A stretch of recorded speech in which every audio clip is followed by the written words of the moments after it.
Yo, what's up everybody? We are back for another video, and guys, today we are in the shop of Nitro Autolab. That's right, guys, we are in the shop today. I wanted to give you guys some updates of what we got going on here in the shop. First of all, guys, we are approaching 9,500 subscribers here on the channel, and that is absolutely amazing. I can't thank you guys enough. Karmen and I really appreciate all the support that we've gotten here on the channel. It's been an absolute blast, and guys, we are just getting started. When I first started this channel, the main thing of content was like car content, in the shop content. I was updating you guys on builds, projects. We were going to car shows.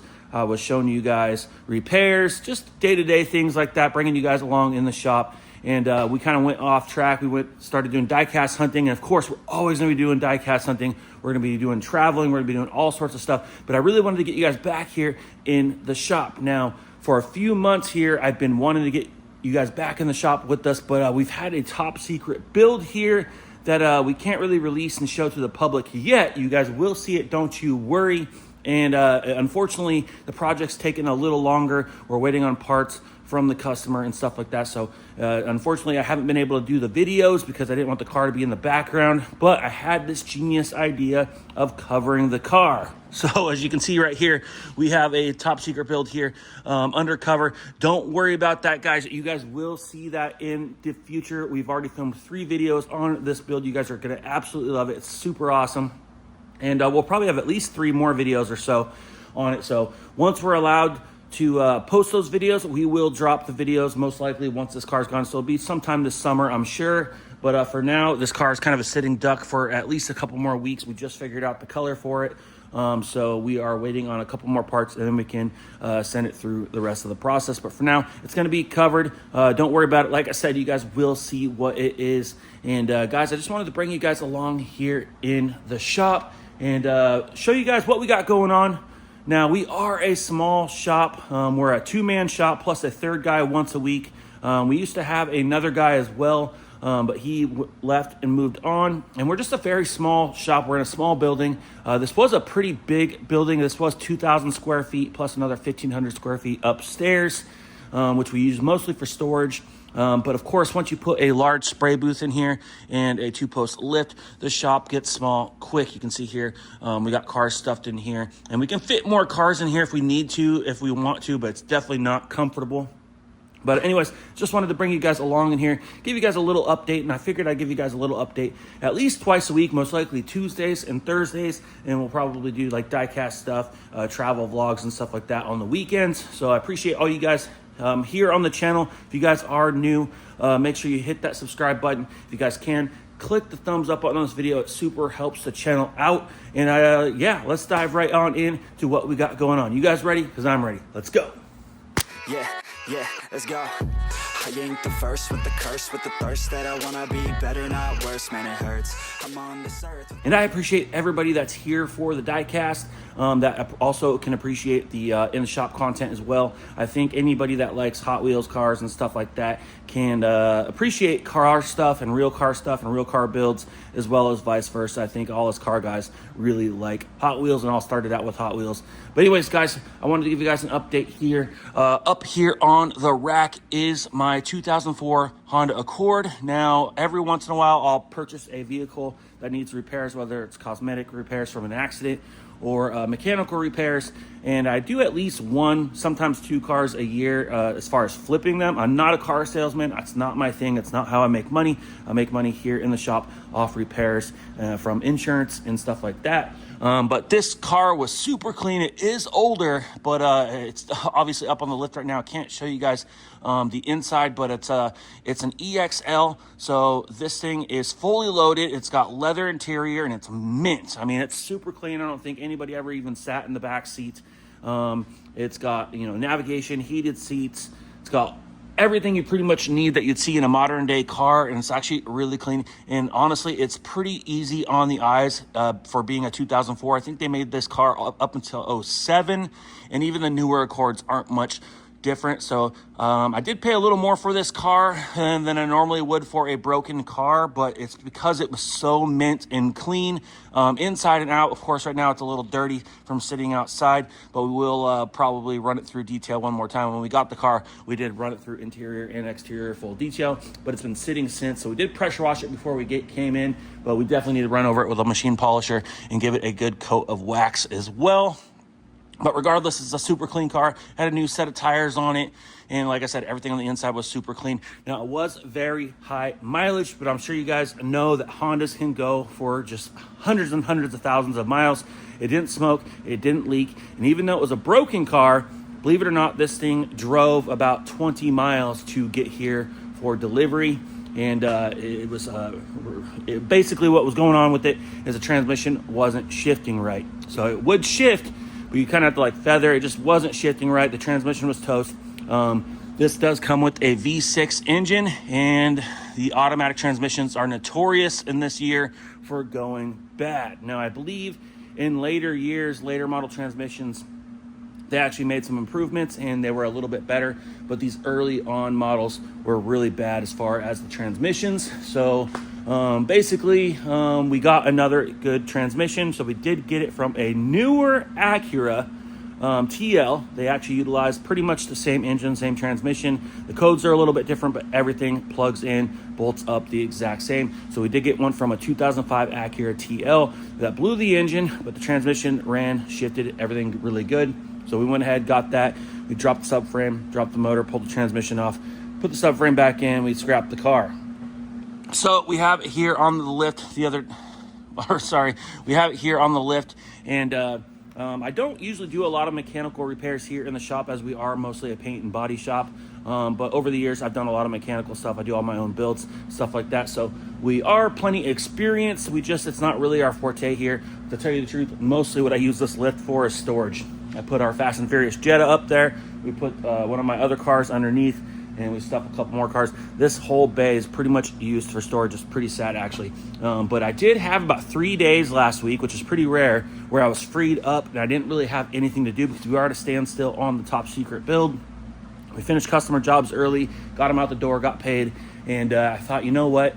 I want to get rid of that Honda. So what we're going to do here is we're going to fix this thing up. Whenever I flip a car, I treat it as if it were going to be my own, or if I was going to put Karmen in it and send her across country in it, and I want it reliable. So pretty much every time I do a car, no matter what year, make, and model it is, we do everything. We go through it. We do anything it needs as far as repairs. We do full tune-up. Plugs, wires, cap, rotor, fuel pump, all the stuff. We do alternator. We do all the belts, the timing belt, all that good stuff. We do all the fluids, and usually we do tires if it needs them. We do alignment. We most likely do brakes. So we're definitely going to be doing brakes on this. We'll probably send it out for an alignment. It does already got new tires. And so basically what we did the other day is I thought, well, I have 3 days. Let's drop the motor one day. Next day, we'll put the transmission on. We'll put the timing belt, water pump, all that stuff on. And then the third day, I'll put the motor back up in there and maybe not get it done, but at least bolted back up in the car. Well, I kind of thought some things, of course. So it is still in here going into the next week, which I already kind of had a feeling that it would probably happen. So this is definitely something that I'm just going to go to when I have an hour or two here and there at the end of the day, if I finish stuff in the booth or, over there on the body side. But as of right now, we do have the entire engine assembly and subframe dropped from the vehicle. Now, these engines like to come out from the bottom, which makes it super handy when you have a two-post lift like this. So what we do is, you can see here, I just have some pallets here. So we basically disconnect everything like the fuel lines, hoses, the radiator, everything from up top. You can see the shift linkage there. We disconnect it from the suspension here. We leave the steering rack and the subframe all attached, and this time around I even dropped the whole entire exhaust. It was pretty darn rusty. I did spray it multiple times as I was working with it to make sure that we weren't going to break any bolts when I took that loose, but I was a little nervous still to take it loose, and I thought, you know what, the exhaust doesn't go up and over the rear control arms, so let's just go ahead and put a jack stand down and we'll pop it off the rubber isolators and just drop it with the whole exhaust. It doesn't really hurt anything.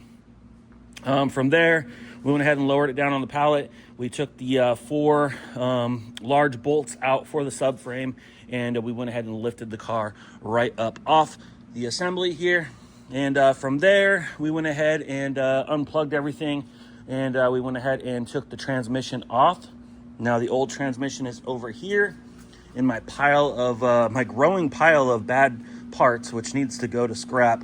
This is actually a good K20 engine that we recently picked up for a project. I'll show you guys that in a minute. But here is the old transmission, and internally it is just bad. Yeah, a guy could rebuild it, but just cost effectiveness. Unless you're a transmission guy, it just would not make any sense financially for us to do that when we can just purchase either a reman or you can just go get a good used one with a warranty.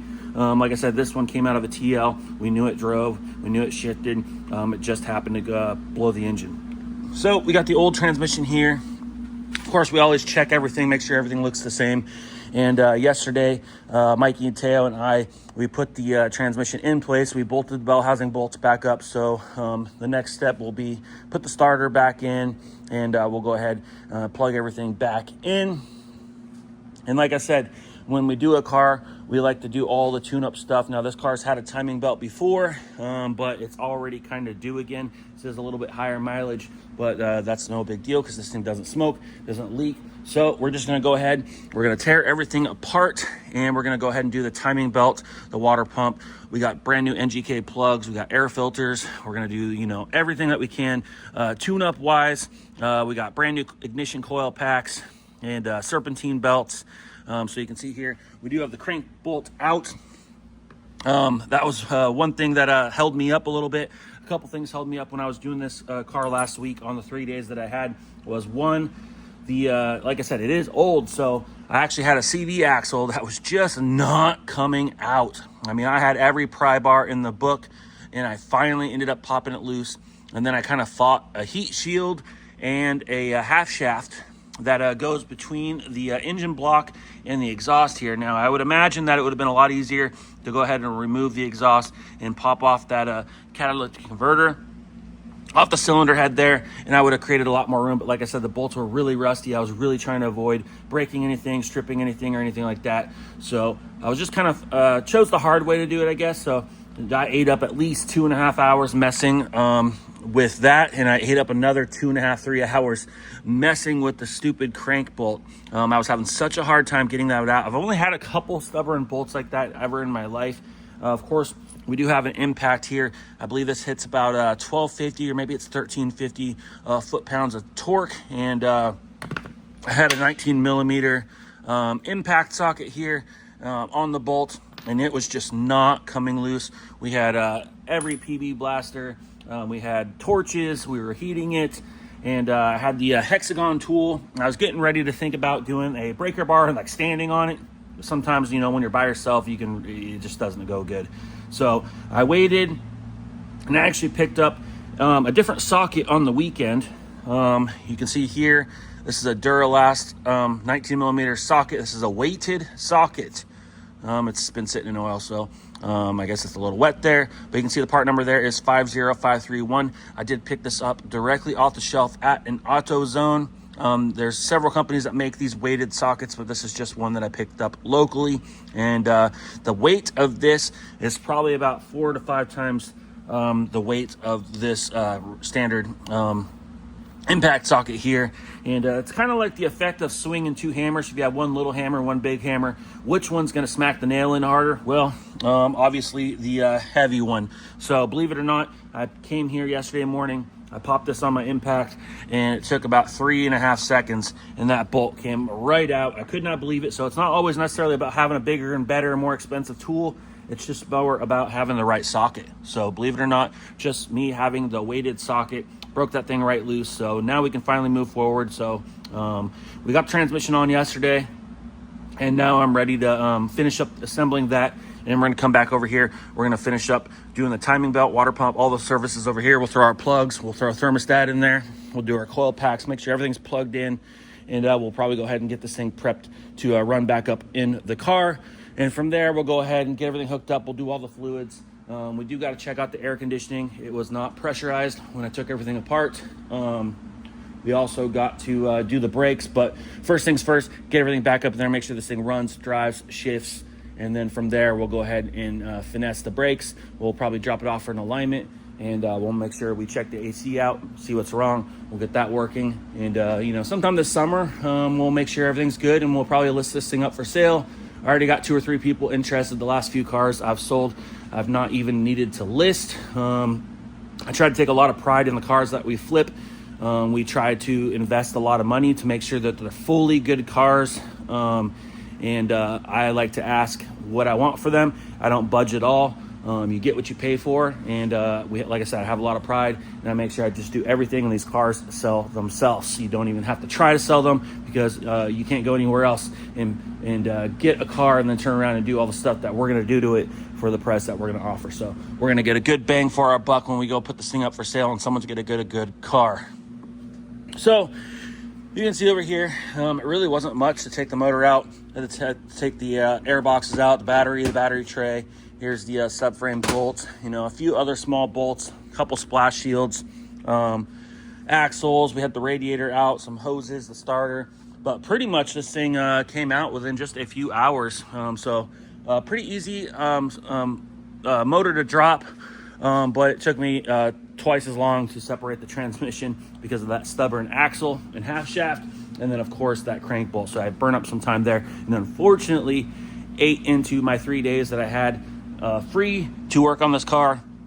So now it's totally in the way, and I have 2 of my cars sitting outside right now, and it is what it is. They're locked up, it's gated here, so they will be safe. They're just fine. But for now, those cars are sitting outside, and back to work on customer repairs. So I'm not sure when I'm going to have time to get back to all of this, but like I said, I'll probably be able to find 1 hour to 2 hours a day here and there, at least a few times a week, to get back over here. And like I said, I think you give me a few more hours, I'll have everything ready to go, and it'll go back up. Once we get it back up in the car, we can go ahead and at least bolt the subframe up. We can get another car back in here when we need. But yeah, enough jabbering about this Honda. But yes, that's what I'm doing in my free time, and by free time I mean time that I have after I finish customer jobs before we clock out for work. And excuse my shop, guys, it is an absolute mess. I've been here for just over 5 years. So we moved in here the end of 2019, and of course COVID happened and stuff. And right after that, I kind of refreshed this place. We sheetrocked, we painted, we did the floors, you know, we hung some lighting, we did all sorts of stuff. Then after that, we put the lift in, then we put the booth in.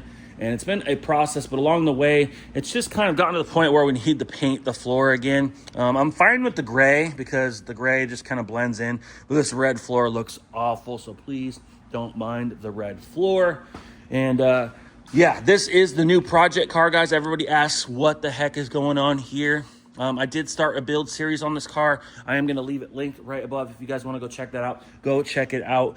We are turning this Honda Civic into a super car. We are going to make this thing in the look of a $200,000 Lamborghini Huracan. So we cut the body off. We're going to do an exo cage car build here, and that is the K20 swap for it. And we actually have a whole bunch of new parts here. You can see we cut the windshield frame. We're going to move it forward. We went 5 lug. These are not the wheels that are going to stay on there. They're just there for rollers. And you know, we got spacers. We do have a fully adjustable suspension. We got control arms and stuff already on this thing. You can see the suspension up in there. And like I said, everything's here for mock-up. You can see our vertical door hinges. So these are going to mount right here, and that's what we're going to construct the door off of, and that will give us our vertical door lift that we want. This thing's going to be absolutely awesome. Of course, it's never really been done how we're going to do it, so we don't really know exactly what it's going to look like, but we were thinking it's going to be pretty cool. If it doesn't look exotic as hell coming into a car show or car meet, then we failed, you know. And if it doesn't go good, I guess we'll scrap it, but hopefully not, because I've already invested a bunch of money. Like I said, we've already got suspension, control arms, spacers over there on the car. We picked up a K20 engine here from an Acura RSX. We do still need a transmission, a clutch, and a flywheel, so we can assemble that thing and get her mocked up. We just got our engine harness. So this will allow us to put a K20 engine in an older Honda Civic body. So it'll be all plug and play. We got seat brackets. So of course we're gonna have some pretty cool seats in there, and it is gonna be like a spider, so there's not gonna be a roof, so you're gonna see the seats pretty much at all times. So we got some seat brackets that will bolt into the chassis, and then we can have like install like a racing seat to it. And there's the other Lamborghini door hinge. Over here we have our universal, well, I guess it's not really universal. We got our K-Series shifter with shift knob there. So this billet shifter, so here's the adapter plate. So this is made to bolt into that chassis. And then this shifter assembly will actually bolt to that. And here is the cables right here. We have a grommet that can go through the firewall, and that will allow us to hook a shifter up to that engine transmission assembly. And here are the motor mounts. These are the brackets at least. And we actually had to remove this motor mount. There's all the hardware. So we have quite a bit of stuff. I'm pretty much focusing on stockpiling parts. So we once we get back to that project, that we can actually get it turnkey. Believe it or not, we'll make it run and drive probably in a day, looking like that. So we're going to utilize all the stock wiring and everything, and get that K20 turnkey so we don't have to push this thing around. You can see here we do have our conversion brackets here already bolted in the chassis. So like I said, if you guys are interested more on that project, I think I got 2, maybe 3 update videos on that. So make sure you go check those videos out. And I'm excited to get back to this. The most excited I've been about a project in a long time. But I've just been a little sidetracked working on their top secret project. So we can't get back to this. Unfortunately, this can't really sit outside. I used to have a couple storage bays down there, but we got rid of those. So for now, this thing pretty much sits in here, takes up space, unfortunately. Also, guys, we are working on getting a merch shop up on our website live. We are going to shift how we do the giveaways this year. Of course, we're always going to be doing free giveaways and stuff, but we are going to be shifting to where you purchase the merch on the website. You get entries into a really cool giveaway. More details to come, but we got all sorts of stuff. Here's an air freshener sitting on Taylor's toolbox. This is just one piece of the item here that we have. So these are our air fresheners. They smell super good, and we spent some time working with designers to design them. You can see here we got the packaging and everything, and they're actually really nice air fresheners, and they smell amazing. So don't buy any more air fresheners from anybody else. If you guys want an air freshener, you guys got to hop on the website. So that will be live as soon as I can. I know in my posts I've been saying, merch coming soon. Believe me, it's coming soon. We already have it all. We have hats, we have t-shirts, we have hoodies, we have beanies. We have multiple different kinds of designs. Not sure how we're going to drop them, but right now we're just trying to work on a format on the website. So we're working with somebody trying to get that up and going. So as soon as it's going, it's going to be awesome, guys. So, like I said, top secret car, ignore that for now. Shout out to my buddy Mikey. He works for me once a week, comes in, helps us do anything that we need to do. And he actually picked up these C10 door panels from a swap meet last weekend down in Oregon. And I needed a couple door panels for the 68 C10. I already had one, so I just needed another. He couldn't remember which one I needed, so he just picked up 2. So I had Teo start sanding these things out in between things when we have time. They have a few dings and dents on them and stuff. That's okay. If I wanted them to be perfect, I would have just bought brand new ones, but we were trying to avoid spending $200. So what we're going to do here is we're just going to sand them out. We're going to apply some high build sandable primer. We're going to re-prep them so it has a decent paintable surface. There'll still be some dings and stuff like that, but our truck isn't perfect either. And I think we're going to do a silver on them.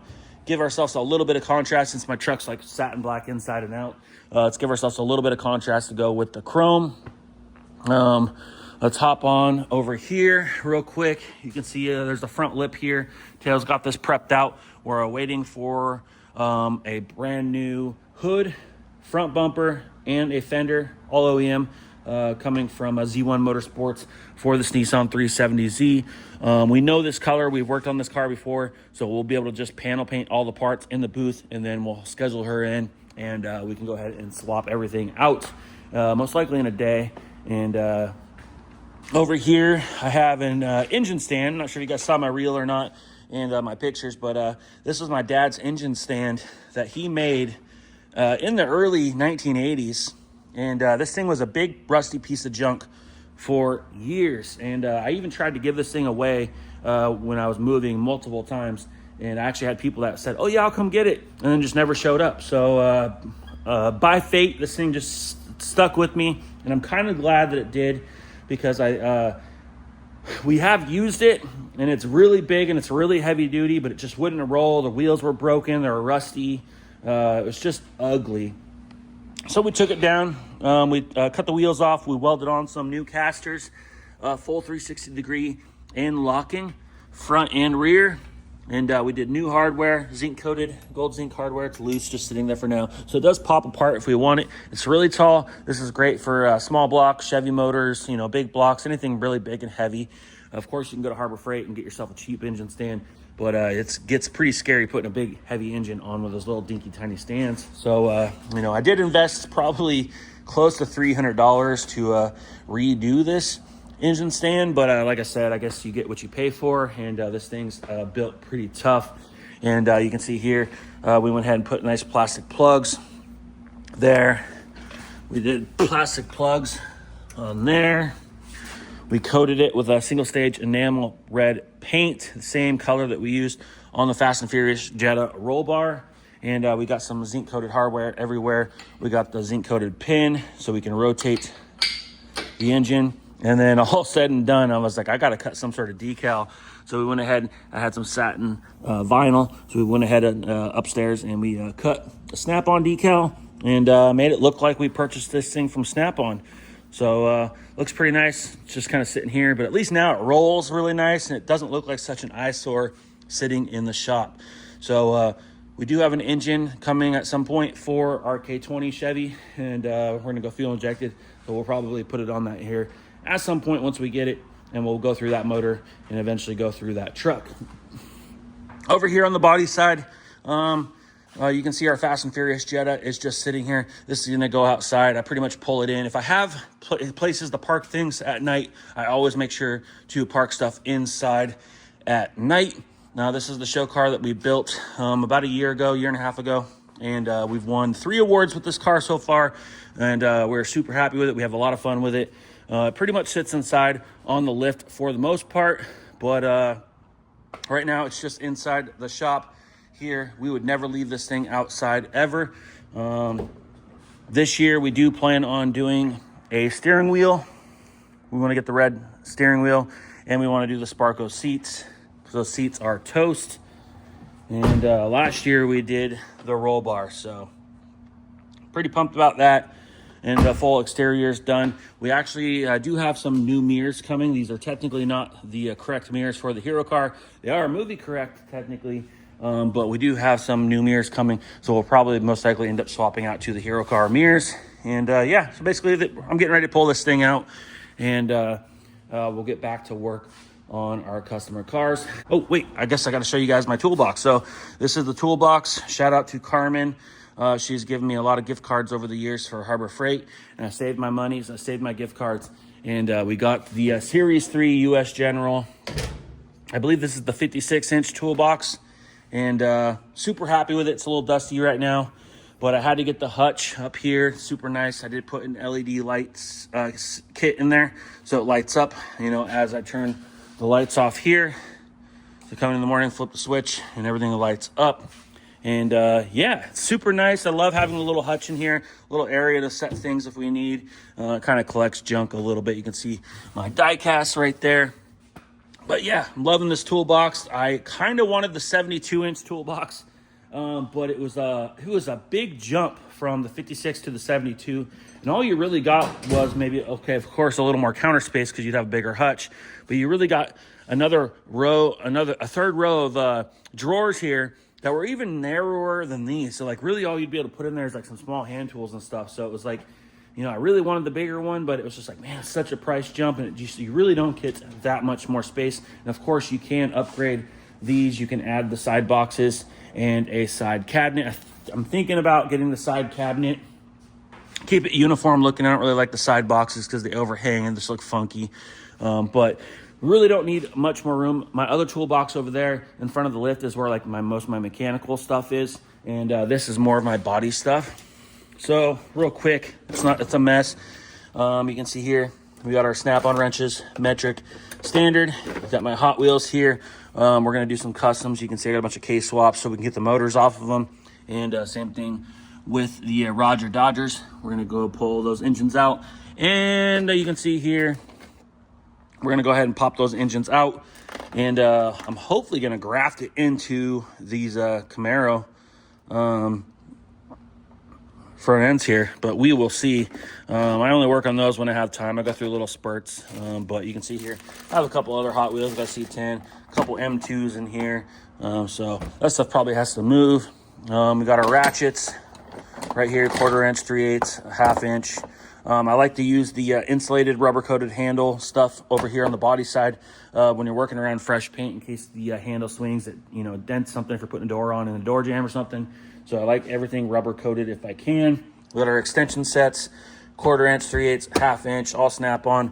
We got our sockets. Half of my sockets are missing because they're over there in my other box. I have to get some time to organize my tools. Like I said, a lot of my guys use my tools, and that's okay. But over time, sometimes things just end up in my other box. That's okay. Next drawer down, you can see here we have our T-handle Torx from Snap-on. We have our standards and our metrics, Allen wrenches, T-handles. We have our metric nut drivers. We have a set of standards on the way from Snap-on. We're waiting on those. Here is the screwdriver drawer. So we have our screwdriver set. We have our precision smaller screwdrivers. We have our pick sets. We have our Torx drivers. We have our pick tools here. Next drawer, it's kind of my junk drawer, I guess you could say. I just have some wiring tools, some clip panel tools, some crimpers. I got my little tester, magnet, battery cleaner, stuff like that. We got some special pliers here. We got some hose clamp pliers. We got pickup tools, a mirror. We got our, like I said, more panel removal tools. We got our snap-on scrapers. Those are brand new. I just picked those up, super sharp. We got some more panel separators here that we use when we're taking off like a bedside or trying to separate panels. We got our pliers, our side cutters, and like I said, our long extended panel removal tools right there. Next drawer is my power drawer. Of course, some of my tools are actually sitting over on the table over there from when we were pulling the motor, but I do have like snap-on impacts and stuff like that. But you can see here, we got our Sawzall, our torch, we got a couple DeWalt impact drivers and a 3/8. And one of my favorite tools right here is this brushless grinder. And you can use roll-lock discs, and you can even swap it over to a mini polisher. So a really cool tool. We use that all the time. And we got my drill. We got bits and stuff like that, attachments. And down here is the pneumatic drawer. And like I said, this is mostly just my body stuff. All my mechanical tools are in my other big boxes full. And we got our pneumatic hole punch. And this makes flange tools. This is a flange tool. We got our riv nut tool here. We got our, I guess you could say our bits for our die grinders. We got our belt file, pneumatic drill if we need. We got our pneumatic cutoff wheels. We got all our grinders here from Mac Tools. And bits, pieces, grinding discs, Sawzall blades, stuff like that. It's pretty cool. It's got like a cool charging drawer. Right now I just have a bunch of parts in here that are painted, little tiny pieces for the project car that are just sitting in there taking up space. But you can see here it's got a power source in here where we're charging our Streamlight right now. So kind of a waste of a drawer right now. And then this huge drawer down here, as you can see, I just have a couple of plastic bags, some receipts, and I got a snap-on mallet there, and I got a big ball peen hammer here as well. It's pretty new. I just picked that up. But yeah, I don't know. I still got a little bit of room left in there. There's not many things I feel like I need over here. I'd like to get a set of snap-on gear wrenches, and I do have the standard nut drivers coming from Snap-on as well. And I'd like to kind of remove these and make room for a set of Snap-on gear wrenches, and of course go get my sockets out of my other toolbox. But there's probably not much more I need, and there is a little more room in those bottom 2 drawers and those 2 drawers. Plus, if I get that side locker, I think we'd have plenty of room for a little bit of growth if we need. But like I said, this toolbox over here is pretty much set up for body stuff, for taking off bumpers, doors, interior panels, stuff like that. It's not really set up for all my mechanical stuff, so you're not gonna like find torque wrenches and stuff like that you're gonna see over in my other box. So let's go down here. It is an absolute mess down here. Like I said, we are limited on space, so we're doing what we can. We absolutely need a bigger shop, but it's just probably not in the works at the moment. But we're going to keep grinding, guys, until we get there. PPG cabinet. We got a lot of our leftover cans of paint from projects and stuff in there that are usable for other things. We got our aerosol cans right there. We use our blender for melting clear. We got our weld-through primer. We got our chip guards and stuff like that. Over here, these are our chip decks. So whenever we're looking for something that needs to match a certain color, we can pull these chip decks out, and you can see here are all our chip decks. So that's usually where we start when we pull a paint code. Most of the time, most newer vehicles, we do have a chip in the deck, so we can come pull the chips out of the deck. There's usually anywhere from 2 to 5 different variants of chips in the deck for a car, sometimes even more. And we can actually use that deck to fan out, and we can actually look at the paint on the car and figure out what color we want to actually mix up in the system, so we get a good match. So those chip decks help us pretty much 9 out of 10 times. The other 10th time, we got to mix a formula that's on the computer that might not necessarily be in the deck, sometimes 2 or 3 different times until we get a color that's like, yep, this will work. And yeah, it's been great. We did switch to PPG last summer. We're full PPG now. So shout out to PPG. This is my mixing table, old mixing table, I guess. So this is where we used to mix a lot of paint, and we still do sometimes depending on what we're doing. Well, this is pretty much where we mix the Bondo and like filler and stuff. So it's a mess. We got some junk in the drawers and stuff. That's our paint cans down there. This is our waste. This probably need to recycle this at some point. We don't get a lot of waste anymore. Believe it or not, that's probably like years and years worth of waste. So it's really not that much. And like I said, we don't get a lot of waste anymore. Now that we're using PPG and weighing everything on a scale, we can calculate everything that we need to the exact amount that we need. So we get very, very little waste. This is our PPS cup system. This is where we get our paint cups every time we mix paint. You can see a lot of our 3M products are up here. Anything from our prep gel to our glue to our adhesion promoters to our panel bonds and repair material. We got our brushable seam sealer, caulking gun, some extra paint and supplies, and our lacquer thinner down there. This is our mixing bank toner system here. This is pretty much how we make any single color that we want. And along with all these toners and pearls, we can mix anything that we want here. This is how we match our paint. And I come in every morning, and before I leave every night, we turn the system on. It stirs and agitates everything. Because believe it or not, guys, it's about $40,000 worth of toners and pearls. It is not a cheap setup, guys. Each one of these toners is about $300 to $350, sometimes even more dollars per bottle. These can be anywhere from $300 $350 per bottle. So like I said, every Monday when I make my order supplies, I can if I need 2 or 3 things off that bank, it could be a $2,500 order every single Monday. So here's our computer system. This is what we use when we're looking up colors here. You can see here, you can see if we're mixing up WA130X, that would be Chevy. It's called Pull Me Over Red. And you can see there, it's showing that we do have chips in the deck. We can compare it digitally, and it pulls up a formula here. We can select how many ounces we want. We can go there, we can mix 20 ounces. We can reduce it, so we make sure we can mix it ready to spray. And you can move forward to mixing, and it'll show you the cost. So basically, just to show you guys, 20 ounces of sprayable materials, which is pretty much a cup full, is $172 worth of base coat.